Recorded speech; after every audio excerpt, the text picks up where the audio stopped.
Hey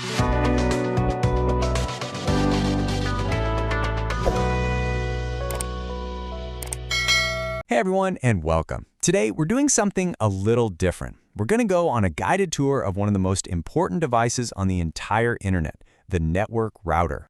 So, you know that little blinking box in the corner of your room? Have you ever actually stopped to wonder what's really going on inside? It feels kind of like magic, right? Connecting you to, well, everything. But it's not magic. It's all technology. And today, we're going to pull back the curtain and see exactly how it works. Okay, so here's the number one thing you got to get your head around.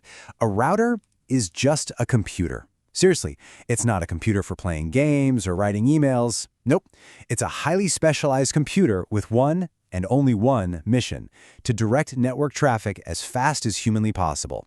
And if you were to look under the hood, you'd find all the same basic building blocks. So here's our game plan for today's tour.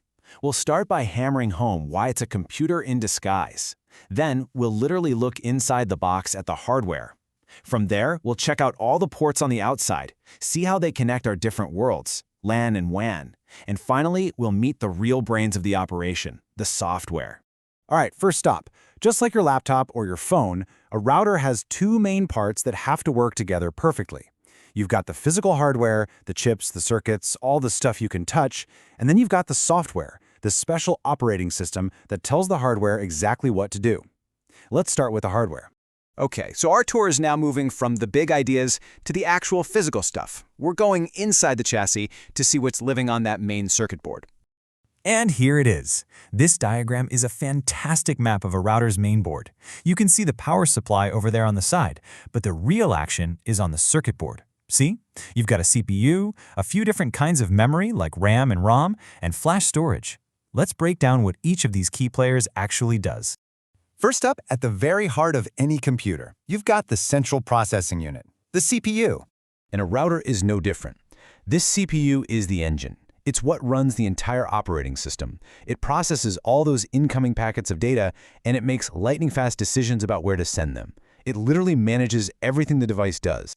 Now this is where it gets really cool. Routers use several different kinds of memory, and each one has a very specific job. Think about it like a boot-up sequence. When you first power on the router, the ROM runs a quick hardware check, right? A power-on self-test. Then the router looks to its flash memory, which is basically its hard drive, to load the main operating system, the iOS. Next, it checks something called NVRAM to load up your saved startup settings. And finally, all of that stuff gets loaded into the super-fast active memory, the RAM, where the router does all its day-to-day work. The cool part, if the power goes out, everything in RAM is gone. Poof. But your operating system in flash and your settings in NVRAM, they're totally safe.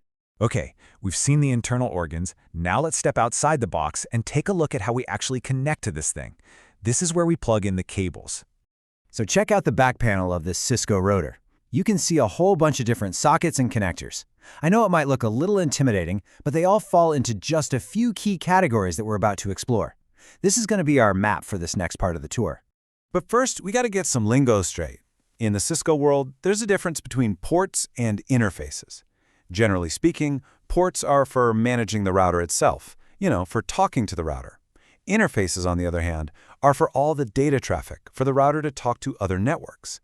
Now, to be honest, you'll hear people use these terms interchangeably all the time, but it's good to know the official difference.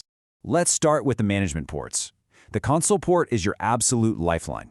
When you pull a brand new router out of the box, it doesn't have any network settings. It's a blank slate. The console port lets you plug a computer directly into it to give it its very first set of instructions.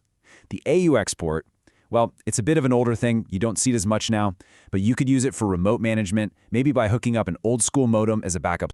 And now for the main event, the interfaces.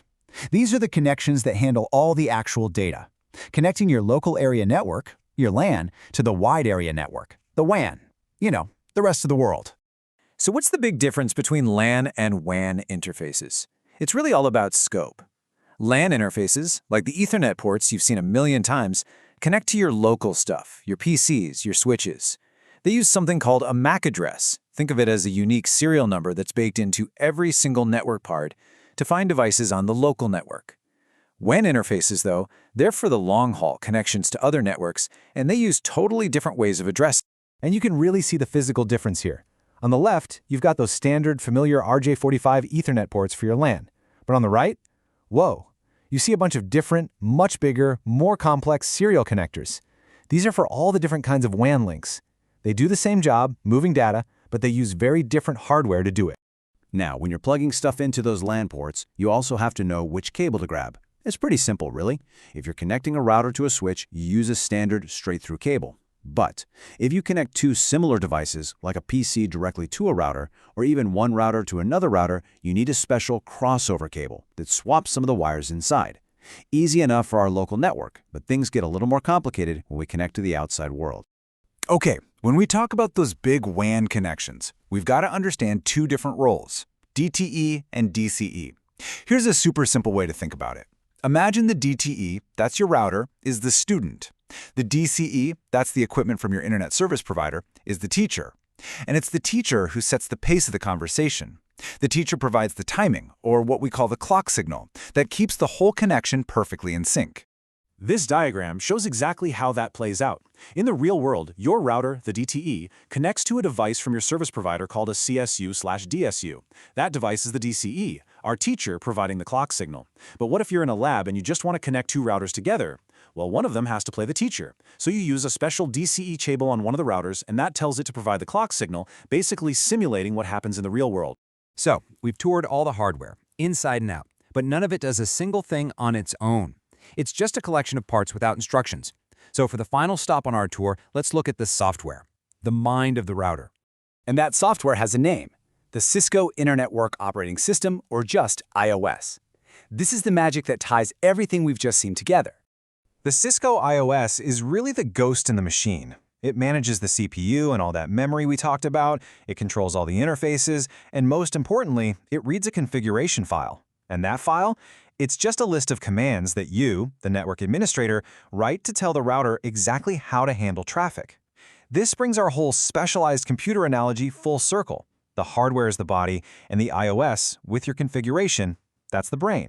So, we've seen the hardware. We've met the software. We have completed our tour of the router's anatomy. And that leaves us with a really fascinating question, doesn't it? Now that you know all the components and how they work together, what would be the very first instruction you'd give it to build your own network? What's the first command you'd type? Think about it. Thanks for joining me on this tour.